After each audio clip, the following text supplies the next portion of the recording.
All right, so get this. We're diving into a New Year's Eve live stream Oh, from the turn of 2025. okay. Not just any live stream, though.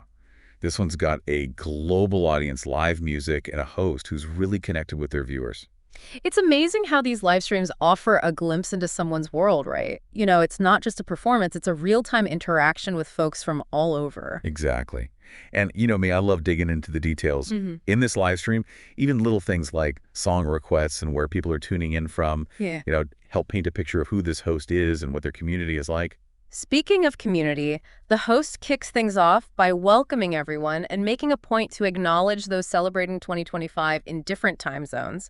Talk about setting a global party vibe. Oh, absolutely. And they're clearly tuned into how things work online because they talk about how important those likes are for YouTube's algorithms. It's like a little peek behind the curtain of how content gets seen. Yeah. What do you make of that? Well, it's a fascinating insight into the world of online content creation. For someone like you who's interested in understanding the why behind things, it really highlights how those algorithms shape what we see and experience online. It's not just random chance. There are these forces at play that determine what rises to the top. It makes you think, right? So then the music starts, and get this, the host plays a piece from the 1960s TV series Joe 90. Talk about a blast from the past. I bet the comment section was buzzing with people reminiscing. It's not just about the music itself, but the memories and associations it evokes. It tells us something about the host's cultural influences, maybe even hints at their age and generation. It's like each song choice is a little clue. And speaking of clues, the host then shares a funny story about being called Joe 90 in school because they wore glasses. Those personal touches are gold. It helps the audience connect with the person behind the screen, making them feel less like a performer and more like a friend. It's so true. And then they do this really cool thing, a register, where they call out viewers' names and locations. It's so simple, but it creates such a strong sense of community. It's about acknowledging the individual in a digital space where it's easy to feel lost in the crowd. Those personal shoutouts can make people feel seen and valued. Then we see a different kind of interaction. A Scottish reel bursts out, and it turns out it's dedicated to someone who sent a super chat. For those unfamiliar with the world of live streaming, a super chat is basically a way for viewers to directly support the creator financially. It's like a virtual tip jar that also lets them highlight their message during the stream. Pretty clever, huh? It's a fascinating example of how live streaming has created new ways for creators and their audiences to interact. It's not just passive viewing anymore. It's a two-way street where viewers can actively participate and even influence the direction of the stream. And then things take a more soulful turn. The host performs Generous Jesus, a song requested by a viewer. It's a beautiful moment that shows how music can forge a real emotional connection. It's incredible how music can transcend boundaries and bring people together through shared emotions.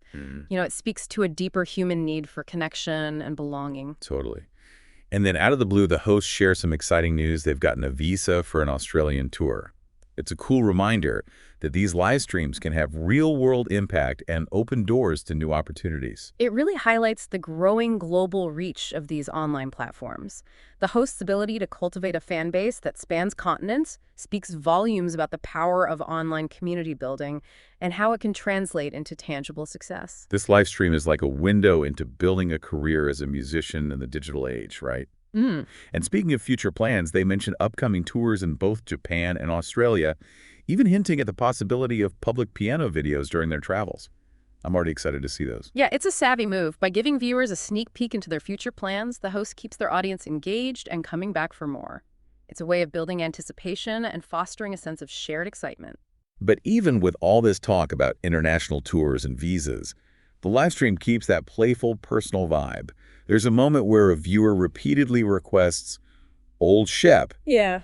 and the host's response is just hilarious. It's those unscripted moments that really make the live stream feel authentic. It's a reminder that behind the music and the polished performance, there's a real person with a sense of humor and a genuine connection with their audience. Right. It feels like we're hanging out with them. And then, in a nod to musical history, they play Route 66, dedicating it to the legendary DJ Johnny Walker. It makes you realize how much this host appreciates the artists who came before them. It reveals a deep respect for the craft and a sense of connection to the broader lineage of music history. It's like they're saying, I'm part of something bigger than myself. Remember how the host mentioned needing those 400 likes earlier? Well, they hit their goal, and you can see how genuinely grateful they are to their viewers. It's a nice reminder that online content creation isn't a one-way street. Exactly. It's a symbiotic relationship. The viewer's support fuels the creator's motivation, and in turn, the creator provides content that resonates with and rewards that support. It's a beautiful cycle of mutual appreciation. And to show their appreciation, they give a special shout-out to a viewer in Cornwall who sent a super chat. It's clear they really value those who contribute to the success of the live stream. It reinforces the idea that super chats are more than just financial transactions. They're a way for viewers to connect with the creator on a deeper level and show their appreciation in a tangible way. Sometimes, though, the reward is a promise for the future. A viewer requests a Norman Wisdom song, "Don't Laugh at Me 'Cause I'm a Fool," and the host promises to learn it for a future live stream. I love that. It shows a willingness to listen to the audience and incorporate their suggestions, further strengthening that sense of community and collaboration. It's like they're saying, we're in this together. As we get closer to midnight, you can feel the energy shift. There's this sense of anticipation as everyone gets ready to ring in the new year together. Yeah, it's that feeling of shared excitement, right? Like multiplied by this global audience.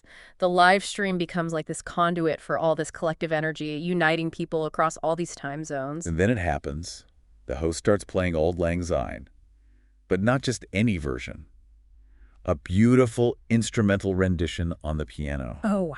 It's so moving. You can practically feel the emotion pouring through the screen. It's the perfect choice, wouldn't you say? Auld Lang Syne embodies the spirit of New Year's Eve, reflecting on the past, hope for the future, and that sense of connection with those around us. For sure.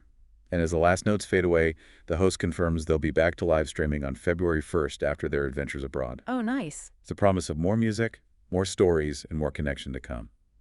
So what can we take away from all this? This live stream, the snapshot in time, it gives us a fascinating glimpse into the world of online entertainment and its power to connect people. It's really made me think about how someone with a piano and a passion for sharing can create such a strong sense of community online, and how these digital interactions can have a real impact on people's lives, both for the creator and the audience. Yeah. It also highlights the evolving nature of music in the digital age. It's not just about record deals and stadium tours anymore. Platforms like live streaming are creating these new avenues for artists to connect with fans, build their careers, and share their music with the world. It's inspiring to see how individual expression can flourish in a digital space. It makes you wonder what other possibilities are out there. What other ways can we use technology to connect, create, and share our passions with the world? That's a great question to ponder. This deep dive has shown us that the digital age offers an abundance of opportunities for connection and creation. It's up to us to explore those possibilities and see where they lead us.